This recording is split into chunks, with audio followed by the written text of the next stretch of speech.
Now, earlier today, Pope Francis greeted crowds after delivering a special Easter Sunday Mass at the Vatican. The Catholic leader spent 20 minutes circling St. Peter's Square in the Pope-mobile, despite recent health struggles. Meanwhile, in the UK, the Archbishop of Canterbury led a service at Canterbury Cathedral, using it to say we shouldn't lose heart in the face of international conflicts. Joining me now is the Chief Executive of Catholic Voices UK, Brenden Thompson. Happy Easter to you, Brenden. Thank you so much for joining us. That really is the message, isn't it? That we need peace. Yes, so happy Easter, Kimberly.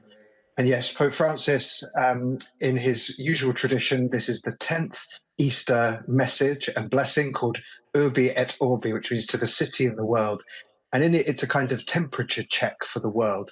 So we've got things that have been familiar throughout conflicts in Syria, in Lebanon, and also in the Holy Land. So calling for peace and dialogue between Israeli and Palestinians, as well as a whole host of other things, the Ukrainian conflict, social and economic hardships across the world, including Haiti, places that have suffered domestic terrorism. So the Pope, despite having been released from hospital on the 1st of April for bronchitis, has made haste himself to spread a message of peace and trust and dialogue. We just had a brief clip of him delivering that speech. It looked like he was standing. That's quite considerable, isn't it? Given that April the 1st, he was let out of hospital after having bronchitis. He's still recovering. He's quite strong, isn't he, Pope Francis? Yeah, so when the journalists asked him how he was doing on being released from the hospital, he said, well, I'm still alive. And, considering he's 86 and he has a lot of pre-existing medical conditions, sciatica, diverticulitis, he has only the use of one lung. Despite that, he's very strong. In March, he celebrated his 10th anniversary as Pope, and he celebrated it by having 6 one-hour interviews back-to-back with journalists. And, despite having only been released from hospital, has celebrated almost all of the Easter services in the Vatican himself, save for the Good Friday celebrations at the Colosseum. So, yeah, he's in tremendously good health considering his age and considering his kind of pre-existing medical conditions. And the pinnacle of this has been his Easter message and blessing, which was listened to over 100,000 people in St. Peter's and millions throughout the world via live stream. 6 hours of celebrations, 6 hours of interviews, excuse me, that does indeed sound like a celebration, Brenden.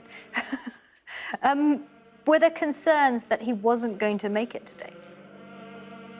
Yeah, I think there was a little bit from when he went into hospital, the Vatican were very quiet because, he's an 86-year-old man. So had it been a little bit longer than 3 days, it seems to have been something fairly standard and routine and just a case of him being careful.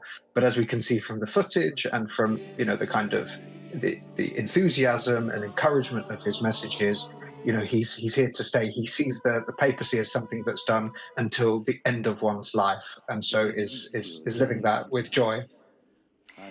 What happened on Friday? There's a procession, isn't there? And he didn't actually take part in that procession. Is that because it was too cold? Yeah, so every Good Friday, there is what's called the Stations of the Cross. So going through those last stages of Jesus's his life on earth, leading to his death on the cross. And it's done in the Colosseum, the place where many Christians in the early church were martyred, killed, persecuted for their faith. So it was said that because of the extreme cold, he actually watched it from his house in Santa Marta. But this is not unusual. When John Paul II was very ill, there was a cardinal that stood in to do this, as happened here. So I think it's just them being on the safe side, but Pope Francis has celebrated almost every other of the Easter services in the Vatican these past few days. And just finally, Brenden, how important is it for Catholics? We're looking at the crowds now, 45,000 they said in the morning, but how important is it for Catholics to attend that Mass on Easter Sunday morning? The Easter celebrations culminating in Easter Sunday is the central liturgical event. It's the central service of the Christian year. It's from that the whole light of Easter shines on the rest of the year. And the Pope has encouraged us to take the light of this mystery, and as the first disciples did, to kind of go forward, to be sowers of peace, to be sowers of trust among people. So I'm wishing everyone a very blessed and very happy Easter, and to, like the Pope, use it to be a beacon of trust and hope in a world with many, many challenges that sorely needs it. Indeed, many, many challenges. Brenden, thank you so much, and a happy Easter to you too.